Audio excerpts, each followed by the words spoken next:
Our idea is to show that change is possible, which is why we are more interested to look into the best practices and less of repeating what's wrong. We are here today to see what has worked elsewhere and to find this as a source of encouragement for us. 6 months ago, when they came to us with the initial idea, we thought this is a fantastic idea. It fits well with what we as an embassy want, but will actually people care? And I'm really pleased to see today, with a full room, that people do care, people are interested in this. Please support us, and this is not just our country's issue, this is a regional issue. We will also speak to my regional colleagues. We will try and create a working group to solve our regional issues, because nature does not have borders. The water will flow out of one country into the other. The air will blow from one to the other. It's a transboundary issue.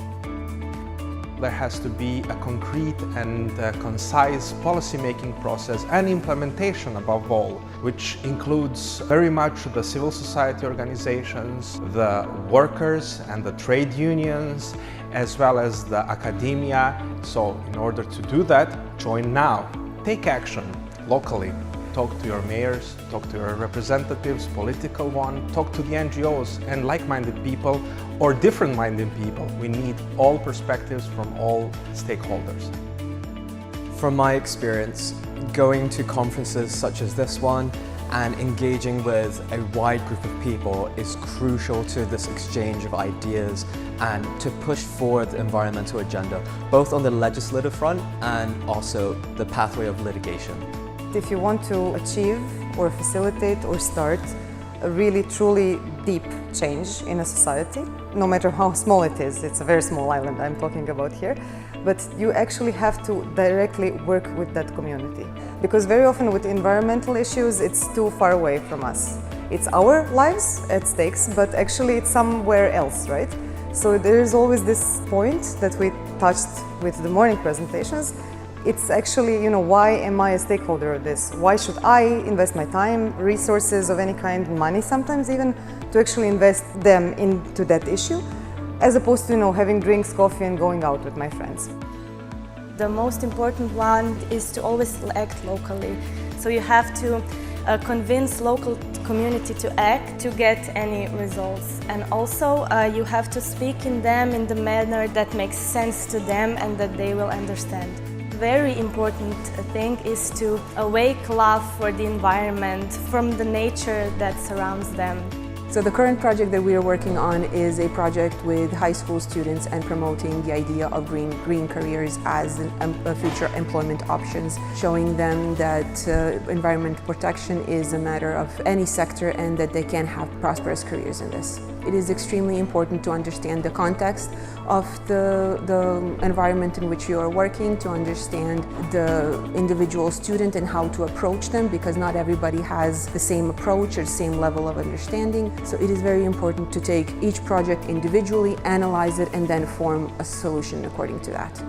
I think the most important lessons start with you can't help anyone unless you respect them, and unless you talk with them, and unless you spend enough time and show enough humility to actually understand what they need. I think start early and focus on education.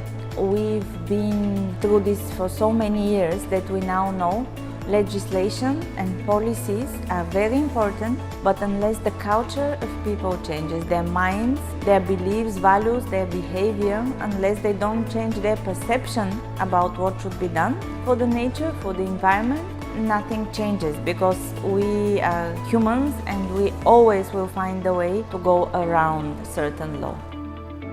It's very important to take into consideration the local context where you work, the historical and also the social implications of your work, namely because many coal regions in Bulgaria are economically dependent on a single industry, and this is a very polluting industry.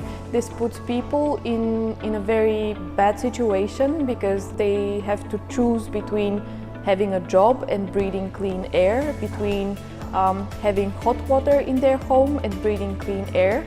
And today, given the possibilities, not only technological but systemic, that provide for transformation of this model, it's very cynical to still keep people locked in a situation like this.